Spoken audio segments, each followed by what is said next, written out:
Welcome to part 6 of Let's Play Masks of Mayhem by Robin Waterfield. At the end of the last part, I was on paragraph 32. Let's reread this as a reminder. Now the door creaks open on rusty hinges, but no immediate danger confronts you. You hear the click of rat claws across the stone ground as you advance up the tunnel, but you ignore them.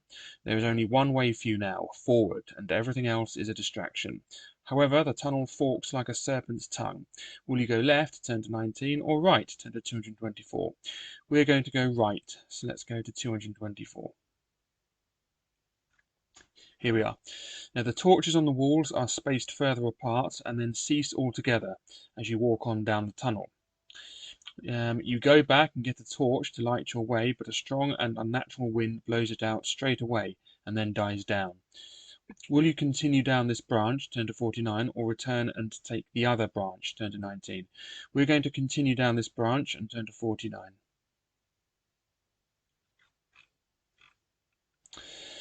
You can tell by a slight draft when you pass a side passage on your left. Will you take the side passage, turn to 306, or carry on, turn to 16? We're going to carry on and turn to 16. You come to a large cavern which is not lit by torches. Will you enter the cavern, turn to 59, or turn back and take the side passage, turn to 306? Okay, we're going to enter the cavern and turn to 59.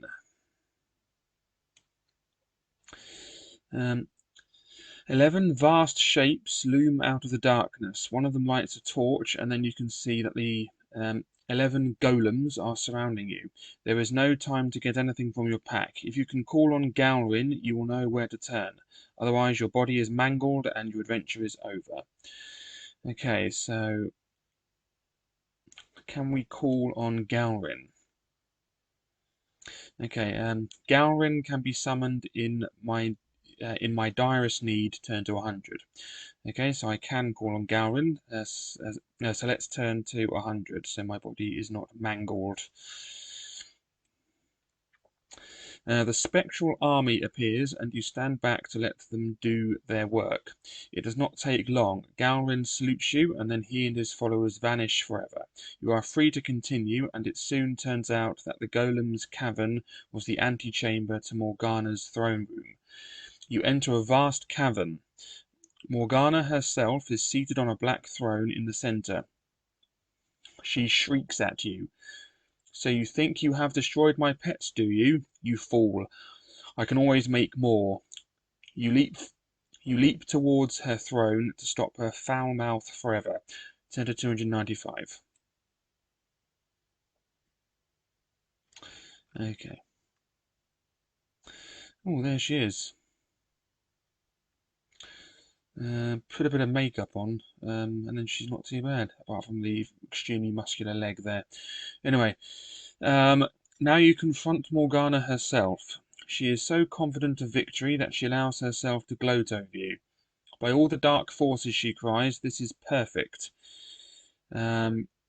I have you just where we wanted. Then she leaps off her throne and at you. Her body is frail, but her magical powers more than compensate for lack of strength. You will be able to inflict only 1 stamina point of injury every time you wound her, or 2 if you use luck successfully. The cloak of temporary invisibility, if you have it, will not protect you in the slightest against anyone with magic powers. Morgana, skill 11, stamina 6. If you win and Morgana cursed you on Pikestaff Plain, turn to 4. Otherwise, turn to 81. Okay, not entirely sure she cursed me. There's nothing about a curse in here. I'll just do a search just in case. Curse. No, nothing about curses. Anyway, so Morgana, 11 and 6, but we only do 1 point of stamina damage or whatever. I don't know. Alright, anyway. Oops, there we go. Morgana. So skill 11, stamina 6, and off we go. What's my luck? Luck is 12, so I might actually use some luck at some point, which is a rarity for me, I know, but stranger things have happened. Anyway, so rolling for her first, that's 11. My skill, as we know, is 12. Yeah, because I got something or other. What did I get? Oh yeah, another. Oh yeah, the white sword. That's it. The sword from the Isle of Wight. No, I know it's not that, but I couldn't help it. Anyway, okay, 11 plus 7 is 18. I get 22, so 18 to 22. Just move that up a bit. There we go. 18 to 22. Whoops, didn't put 22, put 11. Okay, there we go. I am going to use luck, so I need this luck roll. I need this to be 12 or lower, which it is, but I've used a luck point. So that means I take off 4 stamina. I take off 2 stamina points and put it down to 4. Okay, but I've used a luck point, so down to 11. So presumably, if I'm unlucky, that means I do no damage at all. I'll assume that, even though it hasn't actually stated that. Anyway, 11 plus 5 is 16. I get 18, so 16 to 18. And I will use luck, although now it's 11. I need this to be 11 or lower, which it is. So that puts her down to 2. But I've lost another luck point, so that puts me down to 10. Okay, next, 11 plus 9 is 20. I get 20 as well, so 20 all. So neither of us hurts the other. Okay, 11 plus 7 is 18.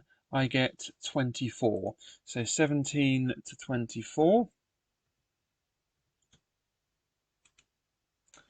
Yeah, 24. I'm going to use luck again. So I need this to be 10 or lower, which it is. Therefore I'm lucky, and that's the end of Morgana, or, I hope. But I've lost a luck point, so that puts me down to 9.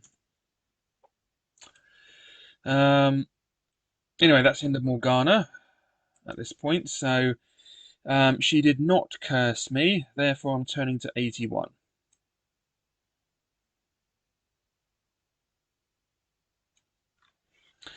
If you talk to Vashti, turn to 258. Otherwise, turn to 347. Okay, did we talk to Vashti?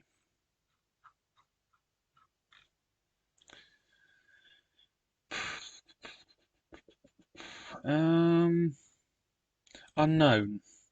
It does ring a bell, the name Vashti, I must say. Now, it doesn't say anyone here, but I'm pretty sure we did talk to someone named Vashti. So we're going to turn to 258 because that name does ring a bell. So yes, we did. So turn to 258. In fact, I'm only slightly joking, really. I know for a fact we did talk to Vashti. Anyway, but I have no evidence because I didn't write it down because I'm stupid. Anyway, everything begins to fall into place. The realization that your mission was a trap. Morgana describing the plan as if it were not just hers alone. Kevin treacherously slain. You have been puzzling over all this for some time. If your suspicions have fallen on a particular person, you should be able to work out to which paragraph to turn. Otherwise, turn to 347. Okay.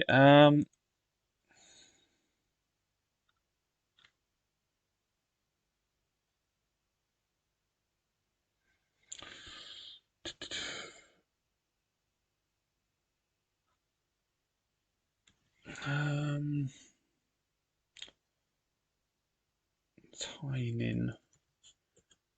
No, I have on my notes that I wrote down. The court wizard is E4 Tynin, so go to paragraph 40. I can't remember how I know that. But yeah, I'm on 200. Let me just put 258 in here, and then I'll just see if I can do a search in the PDF for Tynin or something. No. E4. Can I search for E4? No. Wizard. No, it's not working. Anyway, so let's turn back to 258. Anyway, yeah, so I have in my notes to turn to 40, paragraph 40, because my suspicions are on the court wizard e4 Tynan, but I can't remember how I know that. So if someone wants to remind me how I know that, I would be very grateful. Anyway, regardless of that, we're turning to 40 because that's where we're supposed to go, according to my notes. Anyway, as soon as the sorceress has slumped to the ground, you whirl around and find just whom you expected, with his dagger raised to strike you in the back. Yes, that should be whom, not who, because it's in the who there is actually the object of the verb expected, therefore it should be whom, not who, so that's annoying, so I'll read it again. As soon as the sorceress has slumped to the ground, you whirl around and find just whom you expected, with his dagger raised to strike you in the back. He curses you for your cleverness and lunges at you. The traitor, skill 8, stamina 10. If you win, turn to 400. Okay, so the traitor, 8, 10. The traitor. Whoops. Skill 8, stamina 10. Okay, so my skill is 12. Off we go. So 8 plus 11 is 19. I get 21. So 19 to 21. Puts him down to 8. Okay. 8 plus 6 is 14. I get 20. 14 to 20. Won't use any magic here. Yeah, puts him down to 6. I used magic in the last one because that battle could have gone on for a while. And her skill was 11, which is a little bit dodgy. So I used magic just to kill her quickly, really. Anyway, 8 plus 5 is 13. I get 21. 13 to 21. 4. Puts her down to 4. Or him down to 4, sorry. 8 plus 10 is 18. I get 19. So 18 to 19. Down to 2. Okay, 8 plus 3 is 11. I get 19. So 11 to 19. Down to 0. And that's that. That's the end of the traitor. So if you win, turn to 400, which I did. So off we go. Victory is yours. The masks of mayhem will not be released upon the land. At any rate, not in your lifetime. ... Okay, brilliant. That was really enjoyable. I just can't seem to remember how I know to turn to paragraph 40. Someone did leave a comment asking me how I knew to use the orb and the scepter. Because I didn't. Yeah, the way to know that is if you've played the book and you remember you don't have to go on the paragraph to get information. And in fact, these books encourage the reader to make notes. So that during a next playthrough, you already know some information. So that information was on another paragraph. I can't remember which one, but the information to use the orb and the scepter between the oak trees, or whatever it was on that was on another paragraph, which you don't need to read if you want. If you want a good playthrough, you don't need to read that. You could have known that from a previous playthrough. So that's that. But I can't remember how to know about that paragraph 40. I can't remember how I knew that.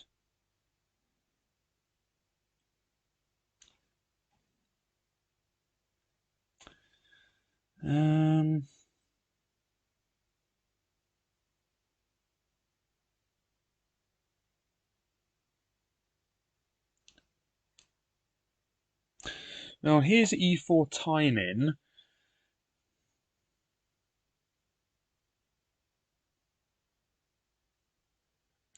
I'll be right back. Okay, I just remembered what it was. In the name E4 Tynan is the number 40, Forty. That's how we know to turn to to turn to 40. It's a little bit cheeky, but it is there, and if you're clever enough, you can spot it. If you're not clever enough to spot it, and you turn to paragraph 347, then it reads, "No sooner has Morgana slumped to the ground than an unseen enemy stabs you in the back. You die with a puzzled expression frozen on your face. Your adventure is over." Yeah, so it's in his name. E4 Tynan is the number 40. That's how we know. Yeah, it's pretty cheeky, but it's not impossible. Anyway, so that's that. Thanks for watching. My next video series will be Beneath Nightmare Castle. I've been looking forward to that one. So I hope you can join me for that one. And yeah, I hope you can watch me next time. Thanks a lot and goodbye.